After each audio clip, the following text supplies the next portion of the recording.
Herkese merhaba, kanalıma hoş geldiniz. Bu videomda sizlerle elimde görmüş olduğunuz renkli ünlü markaya ait çantanın yapılışını paylaşıyor olacağım. Yapılışını çok severek yaptım. Elimden geldiği şekilde video içerisinde ayrıntılı bir şekilde tüm ayrıntılarıyla beraber anlatıyor olacağım. Kağıt iplik kullandım. İpliğimden ne kadar kullandığımı da açıklama kısmına sizler için ekliyor olacağım. Birçok renk seçeneği, birçok renk bulunuyor içerisinde. Bakın 1, 2, 3, 4, 5 tane rengimiz var. Hepsini kağıt iplik kullandım. Miktarları ile beraber açıklama kısmına bırakıyor olacağım. 3,5 numara tığ kullandım. Eğer ipiniz kalın ise, sizi çok zorluyorsa 4 numara tığ da kullanabilirsiniz. Buradaki modeli düzgün bir şekilde oluşturabilmek için taban kısmı dahil sayılarımızı aynı belirlememiz gerekiyor. Yoksa model kısmını oluşturmakta zorlanabilirsiniz. Bence yeterli ölçülerde bir çanta oldu. Öncelikle yuvarlak tabanımızı oluşturuyoruz ve yuvarlak taban üzerine çantamızın modelini oluşturuyor olacağız. Tabanımı bu şekilde bakın ölçtüğümde 22 santim ölçülerinde yuvarlak taban yapıyoruz. Devamında ise şu turuncu rengi kadar ölçüyorum. Bakın 20 santim. Yuvarlak taban olduğu için şu an tam net gösteremiyorum çantayı ve bu şekilde genişliğini ölçtüğümde ise 40 santim ölçülerinde. Askının ölçüsünü de paylaşmak istiyorum yeri gelmişken. Şöyle 42 santim ölçüsünde çantamızı tamamlıyoruz. Videoyu beğenmeyi, yorum yapmayı ve kanalıma abone olmayı unutmayın lütfen. Instagram'da hala takip etmiyorsanız açıklama kısmına link bırakıyorum. Tıklayıp takip edebilir, orada yaptıklarınızı beni etiketleyerek paylaşabilirsiniz. Şimdi beraber yapılışına geçelim. Çantamızın başlangıcını taban kısmı ile yapıyoruz. Yuvarlak bir taban çalışacağız. Onun için mürdüm renkli ipimizi elimize aldık. İpimin ortasına tığımı yerleştirdim. 1-2 kez döndürüyorum. Tığ yardımıyla içerisinden çekerek halkamı oluşturdum. 1-2 tane zincir çektim.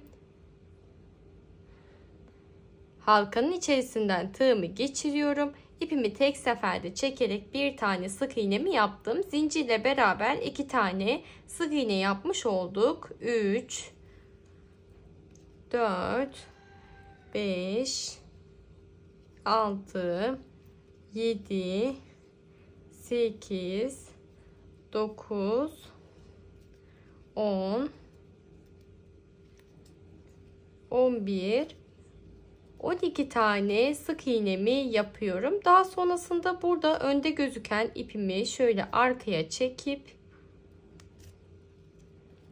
iyice sıkarak kapatıyoruz. Daha sonra herhangi bir yerinden, arka kısmında tığımızı geçirebildiğimiz herhangi bir yerden geçirip ipimizi düğümlüyoruz, sabitliyoruz ki ortada boşluk kısmı zamanla genişlemesin diye.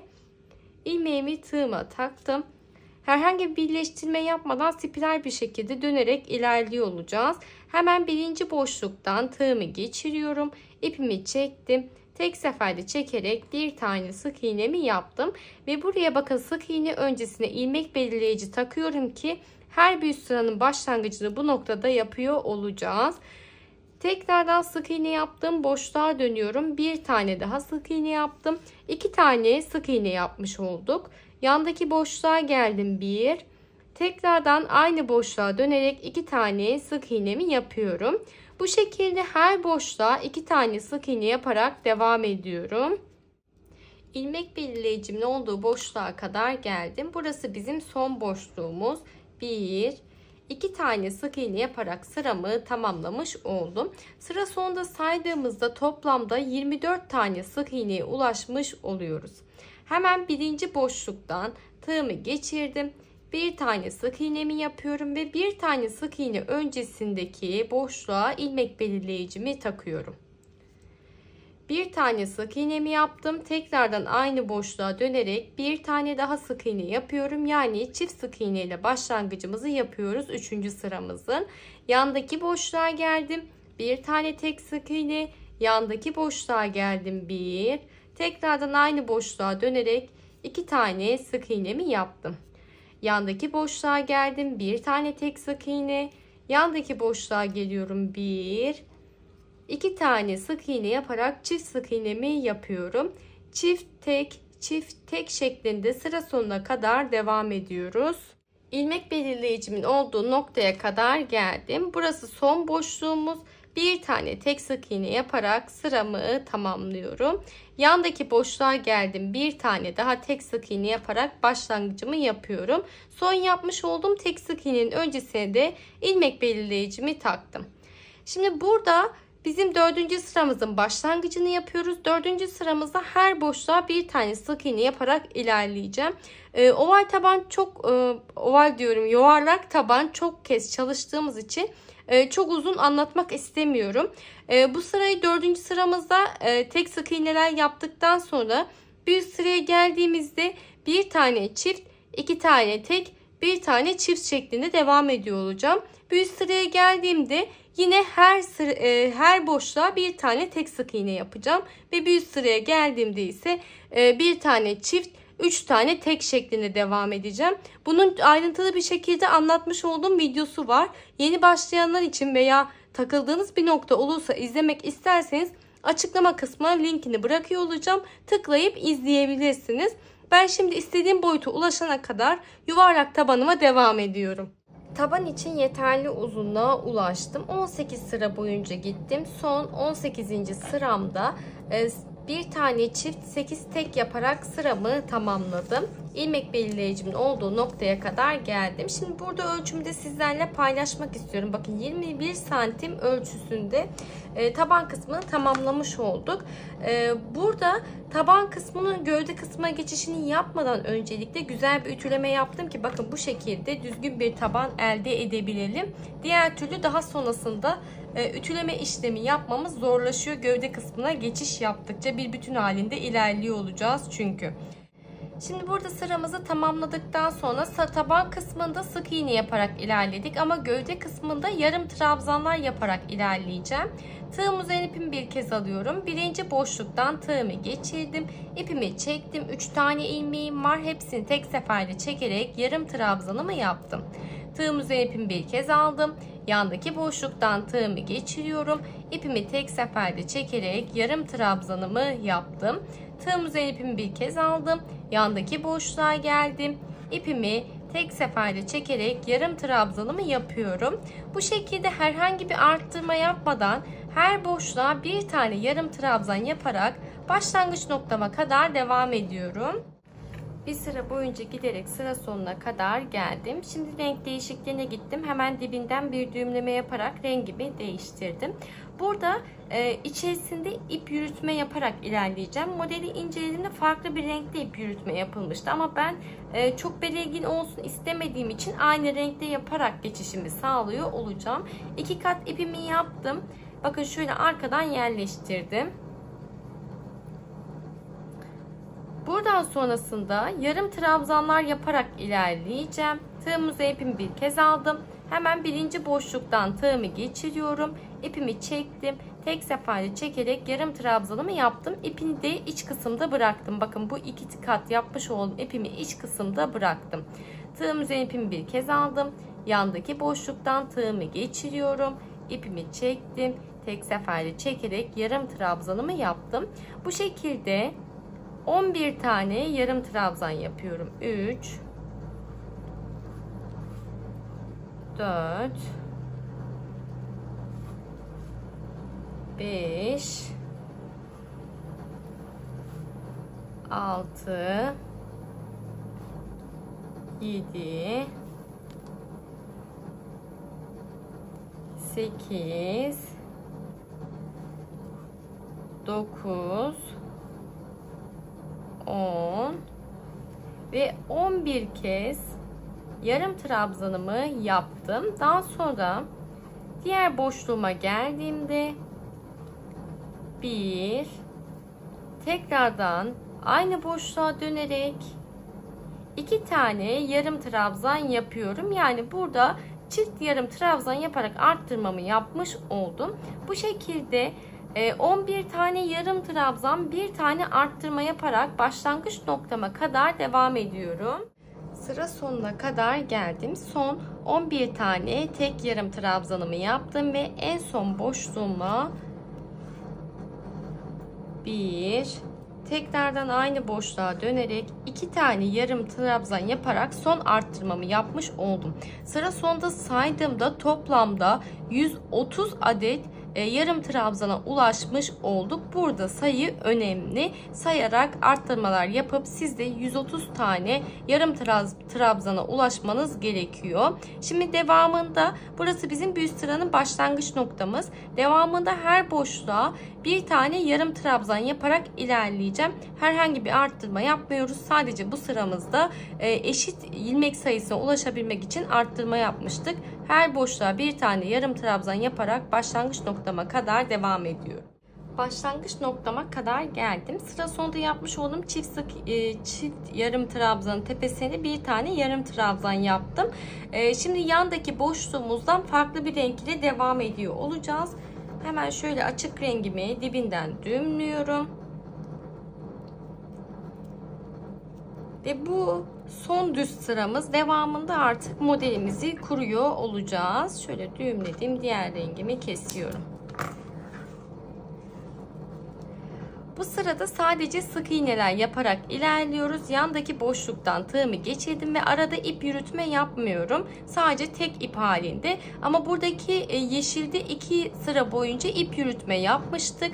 Şimdi ip yürütme yapmadan her boşluğa bir tane sık iğne yaparak başlangıç noktama kadar devam ediyorum. Sıra sonuna kadar geldim. Son boşluğuma da bir tane sık iğnemi yapıyorum. Şimdi burada yandaki boşluktan tığımı geçirdim.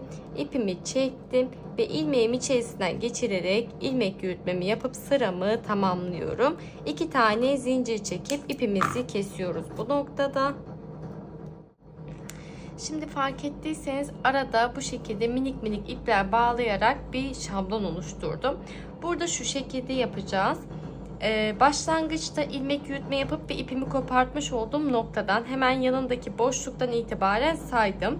1, 2, 3, 4, 5, 6, 7, 8, 9, 10, 11, 12, 13, 14, 15. Birinci ve 15. boşluğuma iplerimi bağladım.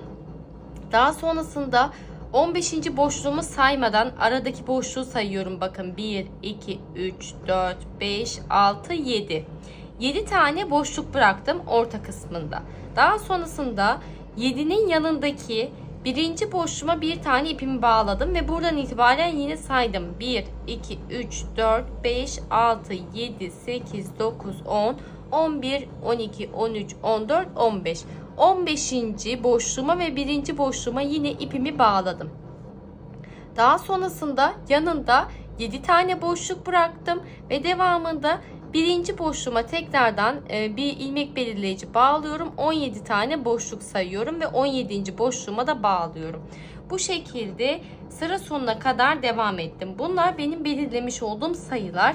Bu şekilde eşitlemeye çalıştım. Sıra sonunda ise küçük, yani 7 tane boşluğumuzun olması gerekiyor. Çünkü 15 boşlukla başladım ya. Sıra sonunda 7 tane boşluğa ulaşmış olmam gerekiyor. Benim bu şekilde saydığımda bakın 1, 2, 3, 4, bir de ilmek yürütme yaptığım nokta var. 5 tane boşluğum kaldı sıra sonunda. Siz dilerseniz bu noktada kendinize göre sayı belirleyebilirsiniz. Yani buradaki sıranızı eşitlemeye çalışıyorsanız ben de her seferinde sayarak yaptım. Dediğim gibi bu benim belirlemiş olduğum sayı. 14 tane ilmek yapıp 14'e 6, 14'e 7 şeklinde de ilerleyebilirsiniz. Yani buradaki sayılar tamamen size kalmış bir şey. Benimle birebir aynı da yapabilirsiniz. Ve burada bizim 15 tane bırakmış olduğumuz boşluklara üçgen parçalarımızı yapacağız. Bakın bu iki rengimizden üçgen parçalar yapacağız. Modeli incelediğimizde üçgen parçalarımız vardı piramit şeklinde. 15 tane olan boşluğumuza üçgen parçalarımızı yapıyor olacağız. Ve burada saydığımda üçgen parçam 1, 2, 3, 4, 5, 6 tane parçaya ulaşmış olmamız gerekiyor. Şimdi beraber başlangıç yapacağız. Şuradan birinci boşluktaki ipimi çıkartıyorum.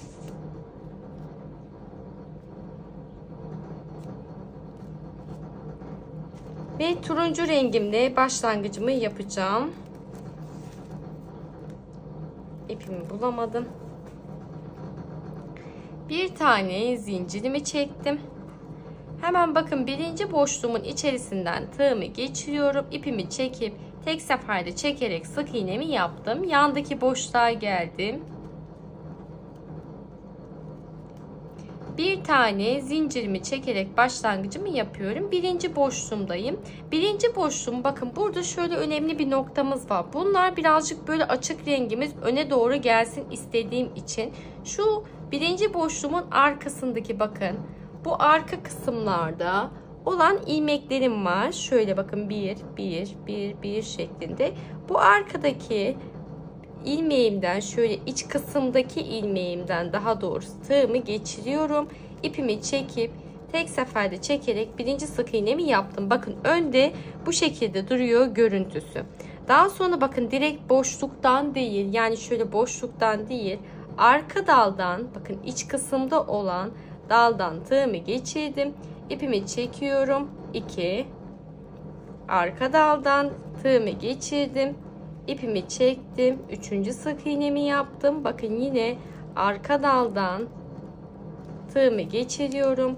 İpimi çekip sık iğnemi yapıyorum. Bu şekilde 15 tane sık iğneye ulaşana kadar devam ediyorum. 15 tane sık iğneye ulaştıktan sonra, yani burada 15. boşluğumdan da ilmeğimi çıkardım. Sadece bunu buradaki birinci sırada yapıyoruz. Yani üçgen parçamızın her birinci sırasında arka dala batma yaparak 15 tane ilmeğe ulaşıyor olacağız. Daha sonra örgümün iç kısmına döndüm. Bir sırada eksiltme yapacağız. Bir sırada eksiltme yapmayacağız. İlk sıramızda eksiltme yapmadığımız için iç kısmında şimdi eksiltme yaparak ilerleyeceğim. Bir tane zincirim, iki tane zincirimi çektim. Hemen dibindeki boşluğa değil, bir sonraki boşluktan tığımı geçirdim. İpimi çekiyorum. İlmeğimi bıraktım. Yandaki boşluktan tığımı geçirdim. İpimi çekip 2 tane ilmeğimi aynı anda çekerek eksiltmemi yaptım. Yandaki boşluğa geldim. Bir tane tek sık iğne. Yandaki boşluğa geldim. Bir tane tek sık iğne yapıyorum. Bu şekilde sıra sonunda 2 tane boşluğum kalana kadar devam ediyorum. Sıra sonuna kadar geldiğimde 2 tane boşluğum var. Birinci boşluktan tığımı geçirdim. İpimi çekiyorum. İlmeğimi bıraktım. Sıra sonundaki son boşluktan tığımı geçirip ipimi çekiyorum ve tığımda zincirle beraber buradaki 3 tane ilmeğim var. Hepsini tek seferde çekerek eksiltmemi yapıyorum ve örgümün ön kısmına döndüm. 2 tane zincir çekiyorum. Hemen dibindeki boşluğa değil, bir sonraki boşluktan tığımı geçirdim. Tek seferde çekerek bir tane sık iğnemi yaptım. Ön kısmında herhangi bir eksiltme yapmayacağız. Yani her boşluğa bir tane sık iğne yaparak sıra sonuna kadar devam ediyorum. Sıra sonuna kadar geldiğimde son boşluğuma sık iğnemi yaptım ve sıra sonundaki zincirimin içerisinden tığımı geçirip sık iğnemi yaparak sıramı tamamlıyorum. Örgümün diğer kısmına döndüm. Arka iç kısmına 2 tane zincir çektim. Burada yine eksiltmemizi yapıyor olacağız. Dibindeki boşluğa değil, bir sonraki boşluktan tığımı geçiriyorum. İpimi çektim. Yandaki boşluktan tığımı geçirdim. İpimi çektim. 3 tane ilmeğim var. Hepsini tek seferde çekerek eksiltmemi yapıyorum. Ve yine sıra sonunda 2 tane boşluğum kalana kadar devam ediyorum. Sıra sonuna kadar geldiğimde bir tane, bakın burada boşluğum ve zincir çekerek dönüş sağladığımız noktamız var. Buradaki boşluktan tığımı geçirdim. İpimi çekiyorum, bıraktım. Sıra sonundaki zincirin içerisinden de tığımı geçirip ipimi çekip bırakıyorum. 3 tane ilmeğimi tek seferde çekerek eksiltmemi yaptım ve örgümün ön kısmına döndüm. 2 tane zincir çektim. Dibindeki boşluğa değil, bir sonraki boşluktan tığımı geçirip bir tane sık iğne yapıyorum ve ön kısmında herhangi bir eksiltme yapmadan devam ediyorum. Sıramı tamamladıktan sonra arka kısmında eksiltme yapacağım. Hep bu şekilde devam ediyoruz. 13. sıramın sonuna kadar geldim. Şimdi son eksiltmemizi yapacağız. 14. sıramızda örgümün iç kısmındayım. 2 tane zincir çekiyorum. Sonda 2 tane boşluğum var zaten. Birinci boşluktan tığımı geçirdim. İlmeğimi çekiyorum. Ve sondaki zincirden de tığımı geçirip ilmeğimi çektim. Hepsini tek seferde çekerek sıramızı tamamlıyoruz. Bu şekilde 14. sıramızla beraber tamamlamış olduk. Şimdi 2 tane zincir çekip burada ipimi kesiyorum. Bakın bu şekilde üçgen parçalarımızı yapacağız. 2, 4, 6, 8, 10, 12, 13 ve 14 sıra boyunca giderek. Şimdi turuncu renkte başladık. Mürdüm rengimizle yapalım. Bu aradaki 7 tane ilmeğimizi atlıyoruz. Biz şu an 15 tane olan ilmeklerimizin üçgen parçalarını yaparak ilerleyeceğiz. Ve bu şekilde 6 tane yapıyor olacağız. Bir kez daha beraber bir başlangıç yapalım. Devamında aynı şekilde ilerleyeceğiz. Uzun uzadıya göstermek istemiyorum. Bir tane zincirimi çektim. Buradaki birinci boşluktaki ilmeğimi çıkartıyorum.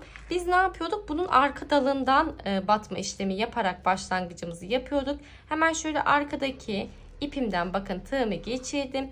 İpimi tek seferde çekerek sık iğnemi yapıyorum.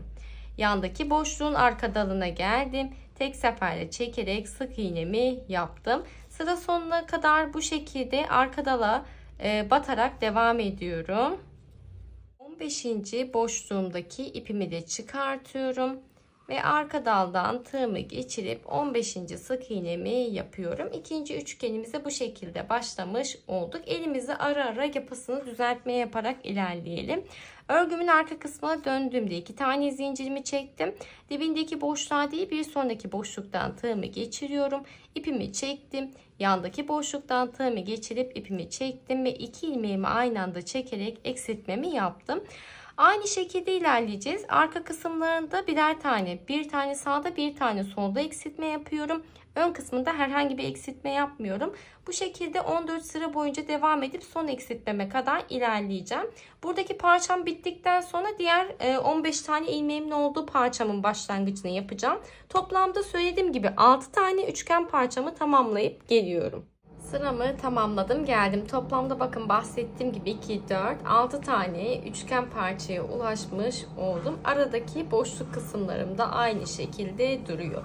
Şimdi bu ilmek yürütme yaptığım nokta var ya, sıramı birleştirdiğim nokta, buradan bir başlangıç yapıyor olacağım. Yine açık renkli ipimizi elimize alıyoruz. Bu üçgen parçalarımızı üzerine örme işlemi yapıyor olacağız. Hemen bir tane zincirimi çektim. Burada ilmek yürütme yapmış olduğum noktadan bakın birinci boşluktan tığımı geçiriyorum. İpimi tek seferde çekerek bir tane sık iğnemi yaptım. Daha sonrasında turuncu üçgen parçamın üzerine doğru ilerleyeceğim. Hemen birinci sıramdaki sık iğneden bakın boşluğundan tığımızı geçirebildiğimiz noktadan tığımı geçiriyorum. Bir tane sık iğne yaptım. İkinci sırama geldim. Bir tane sık iğne. Üçüncü sırama geldim. Boşluktan tığımı geçirip bir tane sık iğne yaptım. Şimdi burada her boşluğa yani her sıradaki sık iğnenin içerisinden şöyle yatay olarak tığımızı geçirip açık rengimizli sık iğne yaparak tepe noktaya kadar devam ediyoruz. Son boşluğuma geldiğinde de bir tane sık iğnemi yaptım. Şimdi üst kısmına doğru dönüşümü yapıyorum. Üstte birinci sık iğnenin tepesinden tığımı geçirdim.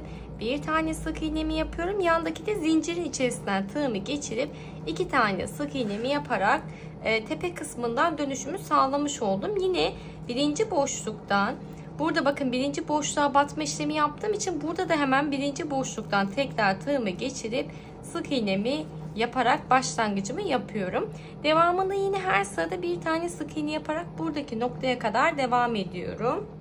Son boşluğuma da sık iğnemi yaparak sıramı tamamladım. Burada ortada bırakmış olduğumuz boşluk kısımlar var. Normalde ne yapmıştık? Üçgen parçalarımızı yaparken arkadaki dala batma yapmıştık. Ama buradan sonra direkt bakın birinci boşluktan hemen dibindeki birinci boşluktan tığımı geçiriyorum. İpimi tek seferde çekerek sık iğnemi yaptım. Yandaki boşluğa geliyorum. Bir tane sık iğne. Yandaki boşluğa geliyorum. Bir tane sık iğne yapıyorum ve bu şekilde devam ediyorum hemen.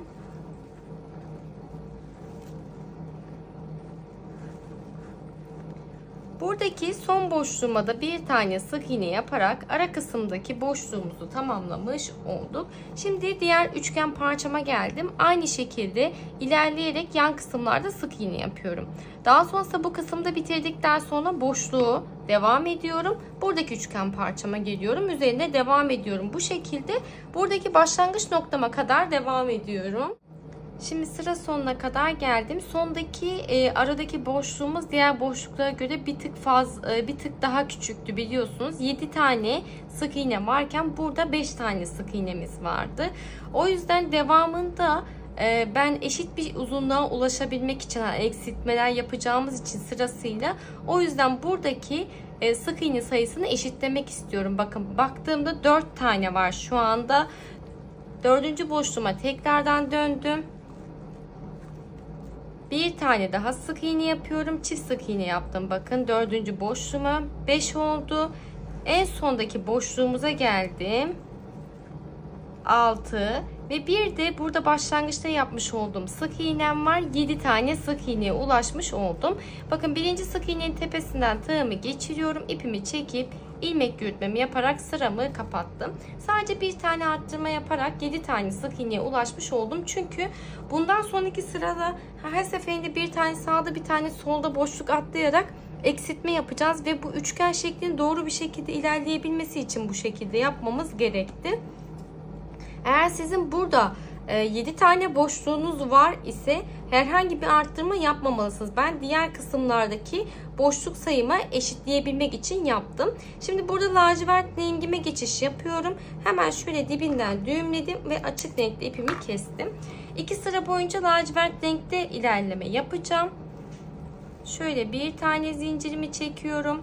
Hemen dibindeki birinci boşluğa batmadan ikinci boşluktan tığımı geçirip sık iğne yaparak başlangıcımı yaptım.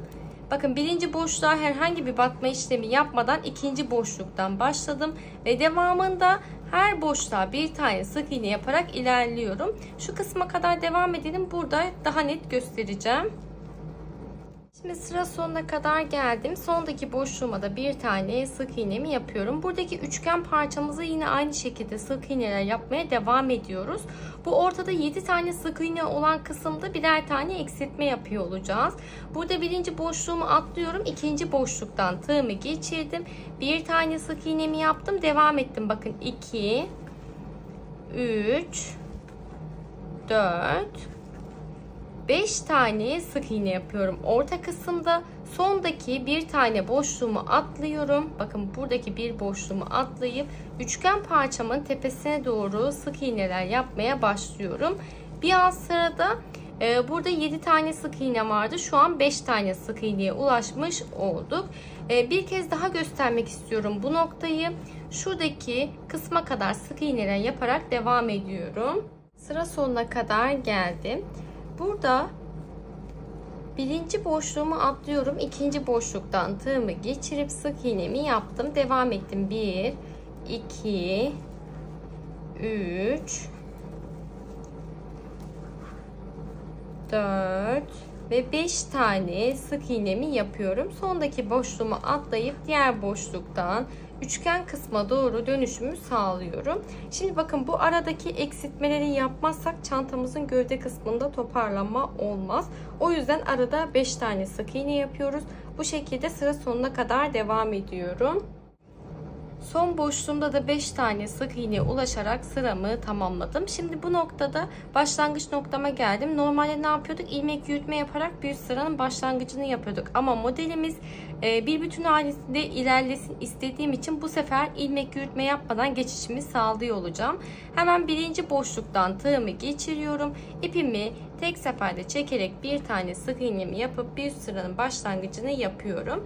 Buraya da herhangi bir ip ya da ilmek belirleyici takarak başlangıç noktamızı unutmuyoruz. Şöyle hemen şuradan bir tane ip geçirdim. Bakın bu şekilde. Bu sıramızda da yine lacivert rengi devam edeceğiz. Arada herhangi bir eksiltme yapmayacağız. Devamında eksiltme yapıyor olacağız. Başka rengimize geçiş yaptığımızda bir üst sırada eksiltme yapıyor olacağız. O yüzden şimdi ben şuradaki kenar kısmına kadar devam edelim. Geçişimizi beraber sağlayalım istiyorum.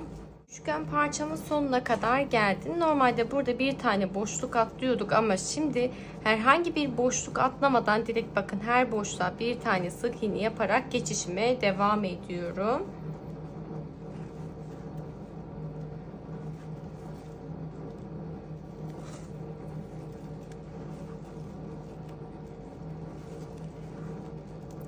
Şimdi diğer üçgen parçama da aynı şekilde ilerleyip her boşluğa bir tane sık iğne yaparak devam edeceğim. Bakın bu şekilde geçişimizi bir bütün halinde sağlamış olduk. Şimdi dediğim gibi hep aynı şekilde her boşluğa bir tane sık iğne yapıyorum ta ki başlangıç noktama kadar. Sıra sonuna kadar geldim. İlmek belirleyicimin olduğu noktaya kadar. Burada renk değişikliğine gidiyoruz. Açık rengimizi de bir sıra gidiyor olacağız. Hemen dibinden düğümleyerek rengimizi değiştirelim.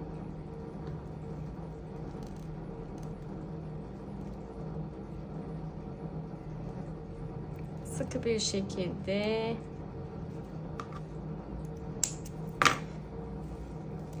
ipimi değiştirdikten sonra buradaki ilmek belirleyici olarak takmış olduğum ipimi çıkartıyorum. Hemen dibindeki boşluğa değil bir sonraki boşluktan tığımı geçirdim. Sık iğnemi yaparak başlangıcımı yaptım. Burada bir tane boşluk atlayarak başlangıcımı yaptım. Şöyle ilmeğimi tekrardan takıyorum o noktaya. Yandaki boşluğa geldim, bir tane sık iğne. Yandaki boşluğa geldim, bir tane sık iğne yapıyorum. Bu şekilde üçgen parçamın sonuna kadar, yani bu noktaya kadar devam ediyorum. Üçgen parçamın son boşluğuna da bir tane sık iğne yaparak tamamlamış oldum. Şimdi burada birinci boşluğuma atlıyorum. İkinci boşluğumdan tığımı geçirdim. Tek seferde çekerek bir tane sık iğne yaptım. Yandaki boşluğa geldim, 2.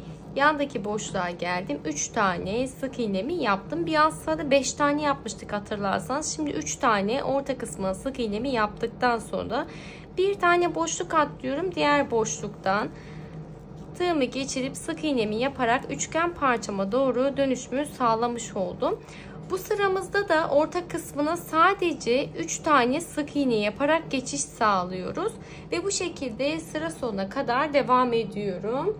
Sıra sonuna kadar geldim. Sondaki boşluğumu atlayarak buradaki boşluğa batma işlemi yaparak bir üst sıranın başlangıcını yapacağız. Ama burada renk değişikliğine gitmemiz gerekiyor. Öncelikle hemen ipimi elime aldım. Dibinden bir düğümleme yapıyorum. Yeşil rengimize geçiş yapıyoruz.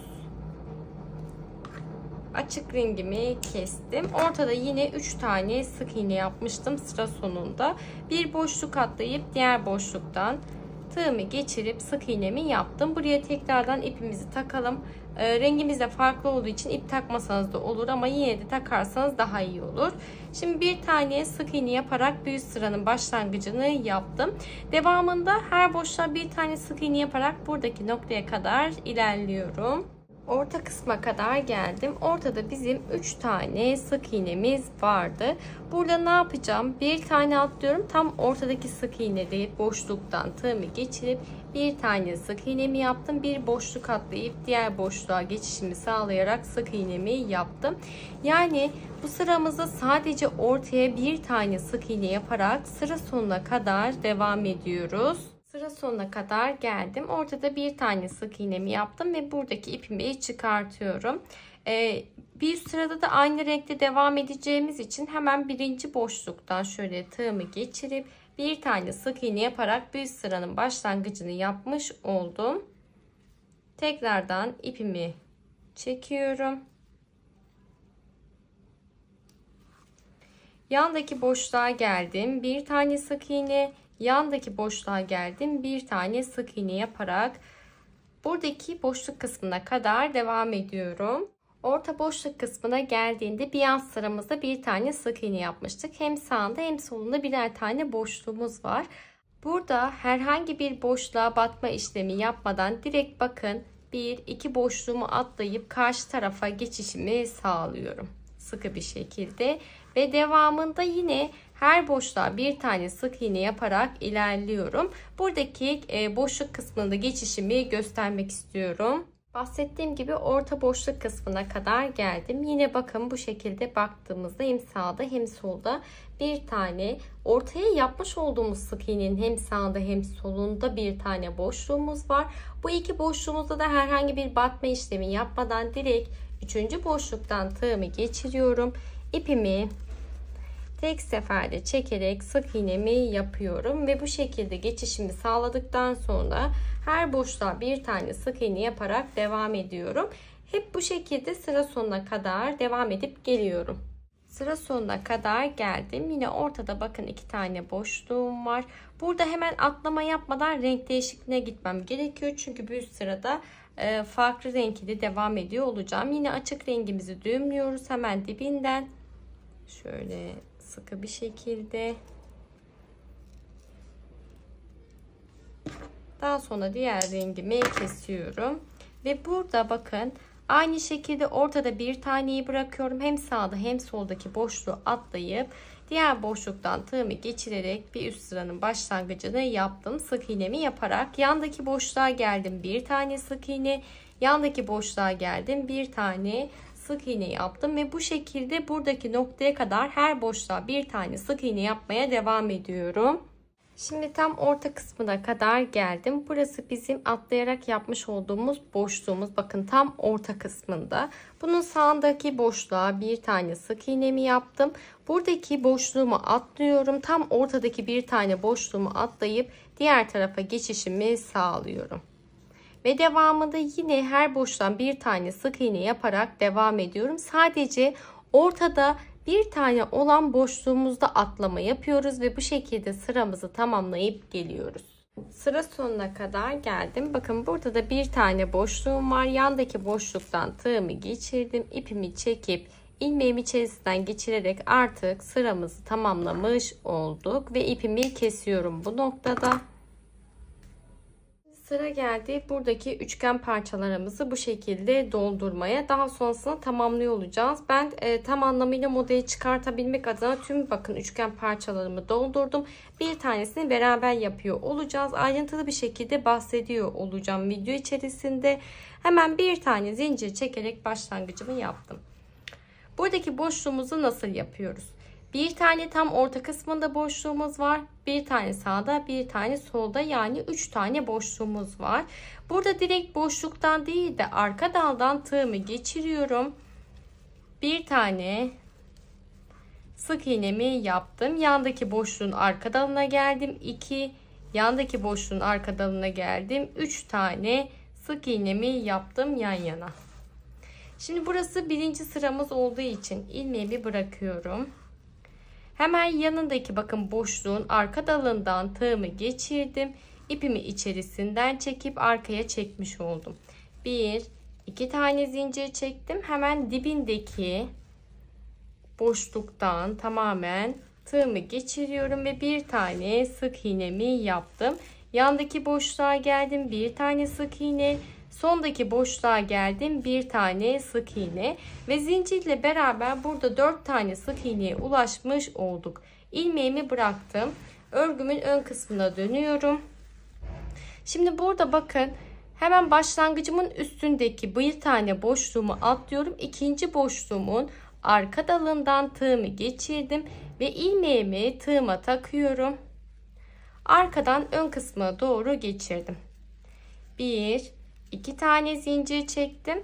Hemen dibindeki boşluktan tığımı geçirip bir tane sık iğne yaptım ve devam ediyorum. 3, 4 ve son boşluğuma geldim. 5 tane sık iğnemi yaptım. İlmeğimi bırakıyorum. Bakın ikinci boşluğumun arka dalından şöyle arka daldan tığımı geçiriyorum. Burada ilmeğimi tığımın ucuna takarak içeriye çektim. 1, 2 tane zincir çektim. Hemen dibindeki boşluktan tığımı geçiriyorum. 1, 2, hatta zincirle beraber 3 oldu. 4, 5 ve son boşluğuma 6 tane sık iğnemi yaptıktan sonra ilmeğimi bırakıyorum. Örgümün ön kısmına döndüm. Bir tane boşluk atlıyorum. İkinci boşluğun arka dalından tığımı geçirdim. İlmeği tığıma takıyorum ve ön kısma çekiyorum. 2 tane zincir çektim. Hemen dibindeki boşluktan tığımı geçiriyorum. 1 zincirle beraber 2 tane oldu. 3 4 5 6 ve son boşluğuma da bir tane sık iğnemi yaparak 7 tane sık iğneye ulaştım. Son sık iğnemi yaptıktan sonra ilmeğimi bırakıyorum. Örgümün iç kısmına döndüm. Hemen sayıyorum. Bir boşluk atlıyorum. İkinci boşluğun arka dalından, yani iç kısımda olan tek daldan tığımı geçiriyorum. İlmeğimi ucuna takarak iç kısmına çekiyorum ve sıktım. 2 tane zincir çektim. Hemen dibindeki boşluktan tığımı geçirip bir tane sık iğnemi yapıyorum. Zincirle beraber 2 tane sık iğne oldu. Devam ettim. 3 4 5 6 7 ve son boşluğuma geldiğimde 8 tane sık iğneye ulaşmış oldum. İlmeğimi bıraktım. Örgümün diğer kısmına dönüyorum. Bir tane boşluk atlıyorum. İkinci boşluğun arka dalından tığımı geçirdim. İpimi ön kısma doğru çektim. Şöyle sıkılaştırdım. 2 tane zincir çektim. Hemen dibindeki boşluktan tığımı geçirip sık iğnemi yaptım. Zincirle beraber 2 tane sık iğne oldu. Devam ettim. 3 4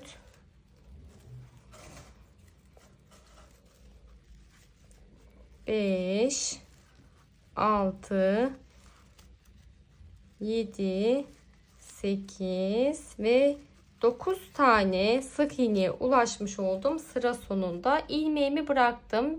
İkinci boşluğumun arka dalından tığımı öne doğru geçiriyorum ve burada ipimi iç kısmına çektim. 2 tane zincir çektim. Hemen dibindeki boşluktan tığımı geçirip bir tane sık iğne yapıyorum. Zincirle beraber 2 tane sık iğneye ulaştım ve devam ettim. 3 4 5 6 7 8 9 ve son boşluğuma da bir tane sık iğne yaparak 10. sık iğneme ulaşmış oldum. Şimdi kaç sıra boyunca bu şekilde yaptık? 2 4 6 8. Bizim toplamda 10 sıra yapmamız gerekiyor. İlmeğimi bırakıyorum. Örgümün ön kısmına döndüm. Bir boşluk atlıyorum. İkinci boşluğun arka dalından tığımı geçirdim. İpimi öne doğru çektim.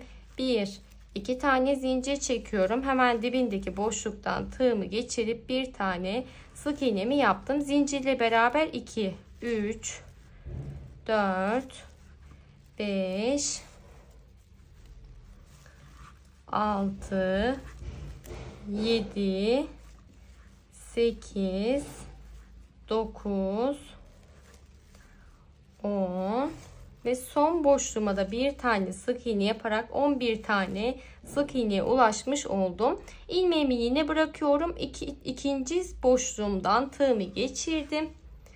İpimi arkaya çektim. Bu bizim son sıramız. 10. sıramızın başlangıcını yapıyoruz. 2 tane zincir çektim. Dibindeki boşluktan tığımı geçirip bir tane sık iğne yapıyorum. Zincirle beraber 2 tane sık iğneye ulaştım ve devam ettim. 3 4 5 6 7 8 9 10 11 ve son boşluğuma da bir tane sık iğne yaparak 12 tane sık iğneye ulaşmış oldum. İlmeğimi bıraktım. 10. sıramızın sonundayız. İkinci boşluğumun arka dalından tığımı geçirdim. İpimi öne çekiyorum. Burada sıramızı birleştirmiş olduk. 2 tane zincir çekerek ipimi kesiyorum. 10 sıra arttırma yaparak tamamlamış olduk ve ilmeğimi iç kısmına çekiyorum. Şimdi tüm üçgen boşluklarımızı bu şekilde doldurarak şöyle elimizde en son düzeltme yapıyoruz. Bakın bu şekilde bombeli bir görüntü var. Bu gözünüzü korkutmasın. Şimdi çok güzel iç kısmından buharlı bir ütüleme yapıp geliyoruz. Düz bir görüntüyü elde ettikten sonra üst sıranın başlangıcını yapacağız. Ütüleme işlemimi tamamladım, geldim. Direkt bakın bu şekilde tutarak buharlı bir ütü yaptım. Elinizi düzeltmenize bile gerek yok. İç kısmından şöyle dönerek buharlı ütünüzü yaptığınızda dümdüz bir görüntü elde etmiş oluyorsunuz. Gayet güzel gözüküyor. Ben çok beğendim bu şekildeki halini bile. Şimdi üzerine yarım trabzanlar giderek artık gövde kısmını tamamlıyor olacağız. Artık bu üst kısmında düz bir parça elde ettiğimiz için herhangi bir köşeden başlangıcınızı yapabilirsiniz. İlla ki başlangıç noktasından başlıyor olmanız gerekmiyor. Şimdi şöyle ipimi turuncu, 2 sıra boyunca turuncu renk gidiyor olacağım. İpimin ortasına tığımı yerleştirdim ve bir tane zincirimi çektim. Tığım üzerine ipimi bir kez aldım. Buradaki kenar kısmından başlayalım istiyorum. Hemen birinci boşluktan tığımı geçiriyorum.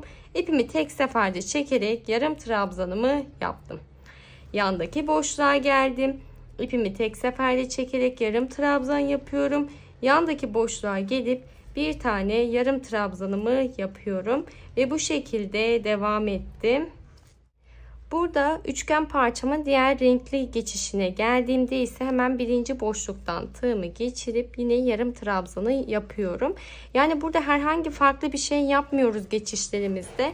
Her boşluğa birer tane yarım trabzan yaparak başlangıç noktama kadar devam ediyorum. Başlangıç noktama kadar yarım trabzanlar yaparak geldim. Tığım üzerine ipimi bir kez alıyorum. Burada hemen birinci trabzanın tepesinden tığımı geçirdim. İpimi çekip bir tane yarım trabzan yaparak bir sıranın başlangıcını yapıyorum. Burada birleştirme yaptığım nokta belli olmasını istediğim için direkt üst sıranın başlangıcını yaptım. Tekrardan tığım üzerine ipimi bir kez aldım. Yandaki boşluğa geliyor. Bir tane yarım trabzan yapıyorum ve devamında her boşluğa bir tane yarım trabzan yaparak devam ediyorum. İlmek belirleyicimin olduğu noktaya kadar. Burada renk değişikliğine gideceğim. Açık rengimize geçiş yapacağım. Yani 2 sıra turuncu, 2 sıra açık rengimiz, 2 sıra yeşil şeklinde devam edip geliyorum. Şimdi size bahsettiğim gibi istediğim uzunluğa ulaşana kadar devam ettim. Turuncuda beraber başlamıştık. 2 sıra gittim her seferinde. Her renkte ikişer sıra boyunca gittim. Ve saydığımda 2, 4, 6, 8, 10 sıra boyunca giderek tamamladım. Şimdi buradan sonra açık rengimize geçiş yapacağız. Başlangıç noktama kadar ilerledim. Ve renk değişikliğimi yaptım hemen burada. Arada fark ettiyseniz ilmek belirleyiciler var. Çünkü burada askı boşluğumuzu oluşturuyor olacağız. Ve devamında askıyı da yaparak ilerleyeceğiz. Son 2 sıramız kaldı. Ben şu şekilde modeli incelediğimde turuncu, bakın önden baktığımızda turuncular böyle kenarda, ortada ise mürdüm rengi vardı. Ve tam bu ortadaki, şuradaki orta kısmından şerit halinde ilerlenmiş ve askı oluşturulmuş. Yani buradaki modellerin tam orta kısmında. Ben de o şekilde yaptım. Ve ilmek belirleyiciyi taktığım boşluğu da saydığımda bakın 1, 2, 3, 4, 5, 6, 7, 8, 9, 10, 11, 12, 13, 14, 15, 16, 17, 18, 19, 20, 21, 22. İlmek belirleyiciler dahil 22 boşluğumuz var. Bakın bu orta kısmında. Aynı şekilde diğer kısımda da tam orta kısmından ilerledim ve 22 tane boşluğa ulaştım. Bu şekilde ortada eşit 22 tane boşluğumuz kalacak şekilde belirliyoruz. Tabi buradaki kısımları da eşitlemeniz gerekiyor. Daha sonrasında başlangıç noktama kadar geldiğimi söylemiştim. Şimdi bu şekilde orta kısımda kaldığı için buradaki ilmek belirleyicime kadar yarım trabzanlar yaparak ilerliyorum. Hemen ilmek belirleyicimin olduğu noktaya kadar geldim. İlmek belirleyicimi saydığımda ortada dahil yani 22 tane boşluğumuz olduğu için buraya herhangi bir batma işlemi yapmıyorum. Bir öncesindeki boşluğa yarım trabzanımı yaparak bitirmiş oldum. Şimdi burada 1, 2, 3, 4, yani burada istediğimiz askı uzunluğuna ulaşana kadar zincir çekiyoruz. Toplamda 70 adet zincir çektim. Şu şekilde tuttuğumuzda bence yeterli genişlikte bir askı olmuş oldu. Burada tamamıyla kendinize göre ayarlama yapabilirsiniz. Şimdi 70 zincirimi çektikten sonra tığım üzeri ipimi bir kez aldım. İlmek belirleyicinin olduğu boşluğa değil, bir sonraki boşluktan tığımı geçiriyorum. Tek seferde çekerek yarım trabzanımı yaptım. Tığım üzerine ipimi bir kez aldım. Yandaki boşluğa geliyorum. Bir tane yarım trabzan. Tekrardan yandaki boşluğa gelip yarım trabzanımı yapıyorum. Şimdi diğer askı için olan ilmek belirleyicimin olduğu noktaya kadar devam ediyorum. Buradaki ilmek belirleyicimin önceki boşluğuna kadar yarım trabzanlar yaparak ilerledim. Burada yine 70 adet zincir çekiyoruz. Daha sonra bu kısma yarım trabzan yaparak devam ediyoruz. Başlangıç noktama kadar geldim. İkinci askımı da oluşturmuş oldum. Burada yine yarım trabzanlar yaparak ikinci sıramızın başlangıcını yapıyoruz. Ta ki buradaki noktaya kadar. Askı kısmının olduğu noktaya kadar geldim. Son boşluğumdan da tığımı geçirip bir tane yarım trabzanımı yaptım. Şimdi burada zincir çekerek oluşturmuş olduğunuz kısma devam edeceğim. Tığım üzeri ipimi bir kez aldım. Birinci zincirin içerisinden tığımı geçiriyorum. İpimi tek seferde çekip yarım trabzanımı yaptım. Tığım üzeri ipimi bir kez aldım. Yandaki zincire geliyorum. Yarım trabzanımı yaptım. Yandaki zincire geliyorum. Yarım trabzanımı yapıyorum. Bu şekilde her zincirin içerisine bir tane yarım trabzan yapmaya devam ediyorum. Son zincirin içerisine de yarım trabzanımı yaptım ve askı kısmını bu şekilde ilerlemiş olduk. Şimdi devam ediyoruz. Hemen birinci boşluktan tığımı geçirdim. İpimi tek seferde çekerek yarım trabzan, yandaki boşluğa geldim. Yarım trabzanımı yapıyorum. Buradaki noktaya kadar yarım trabzanlar yapıyorum. Devamında da zincir içerisinde yarım trabzanlar yaparak başlangıç noktama kadar devam ediyorum. Başlangıç noktama kadar geldim. Başlangıç noktamdan yine aynı şekilde yarım trabzanlar yaparak devam edeceğim. Askı için bir sıra bence ince geliyor. O yüzden 2 sıra gidelim istiyorum. Bir bütün halinde ilerlediğimiz için şu an 3. sıramızın başlangıcını yaptık. Üzerine bir sıra daha aynı şekilde her boşluğa bir tane yarım trabzan daha yaparak dönüp geliyorum hemen. 2. sıramı da giderek 3. sıramı da giderek tamamladım, geldim. Burada 3. sıra, askı kısmında ise 2. sıra olarak gözüküyor. Bence yeterli oldu. Dilerseniz çantanın boyutunu da büyütmek isteyebilirsiniz. Ya da askı kısmının kalınlığını büyütmek isterseniz üzerine aynı şekilde yarım trabzanlar yaparak devam edebilirsiniz. Ben modelle birebir çalışmak adına bu şekilde bırakıyorum. Bence yeterli genişlikte bir çanta oldu zaten. Başlangıç noktamıza geldiğimizde hemen yandaki boşluktan bakın yarım trabzanın tepesinden tığımı geçiriyorum. İpimi çektim. İlmeğimi içerisinden geçirerek ilmek yürütmemi yapıp sıramı kapattım. Devamında burası tamamen isteğe bağlı ama bence ilmek yürütmeler yaparak bitirdiğimizde çantanın bitiş şekli daha güzel gözüküyor. Modelde kendini göstermiş oluyor. O yüzden ben genellikle her çanta bitişinde ilmek yürütmeler yaparak bitirmeye çalışıyorum. Dediğim gibi tamamıyla isteğe bağlı bir tercih bu. Yandaki yarım trabzandan tığımı geçirdim. İpimi çekiyorum. İlmeğimi içerisinden geçirdim. Yandaki trabzanın tepesinden tığımı geçirdim. İpimi çekip ilmeğimi içerisinden geçiriyorum. Ve bu şekilde devam ediyorum. Askı kısmımın başlangıcına kadar geldim. Burada da yine aynı şekilde yarım trabzanların tepesinden tığımızı geçip ilmek yürütmeye devam edeceğiz. Bir bütün halinde ilerliyorum ve başlangıç noktama kadar devam edeceğim. Şunu söylemek istiyorum. Burada elinizi rahat bırakmanız gerekiyor. Eğer çok sıkarak ilmek yürütme yaparsanız büzdürme olacak ve çantanızın yapısı bozulacak. O yüzden normalde nasıl örme işlemi yapıyorsanız elinizi birazcık rahat bırakarak ilmek yürütmeler yaparsanız bu şekilde dümdüz bir görüntü elde etmiş olacaksınız. Şimdi devamında başlangıç noktama kadar devam ediyorum. İlmek yürütmeler yaparak başlangıç noktama kadar geldim. Burada ilmeğimizi bırakıyoruz ve başlangıç yaptığımız noktadan ilk ilmek yürütme yaptığımız şöyle tığımı öncelikle önden arkaya doğru geçirip genişletme yapıyorum. Daha sonra arkadan öne doğru geçirdim tığımı ve burada bırakmış olduğum ilmeğimi arkaya çekiyorum. Bakın görüntü bu şekilde oluyor. Daha sonra iç kısmında 1-2 tane zincir çekip burada ipimizi kesiyoruz. Artık çantamızı tamamlamış olduk. Şöyle düzeltip ön kısmından göstermek istiyorum. Bu şekilde daha düzgün bir bitiş elde etmiş olduk.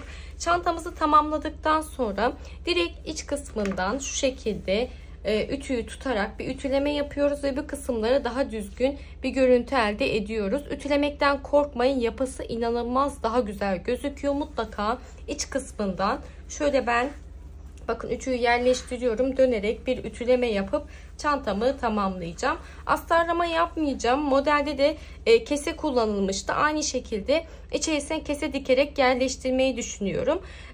Videoyu beğenmeyi, yorum yapmayı ve kanalıma abone olmayı unutmayın lütfen. Bir sonraki videoda görüşmek üzere. Hoşça kalın.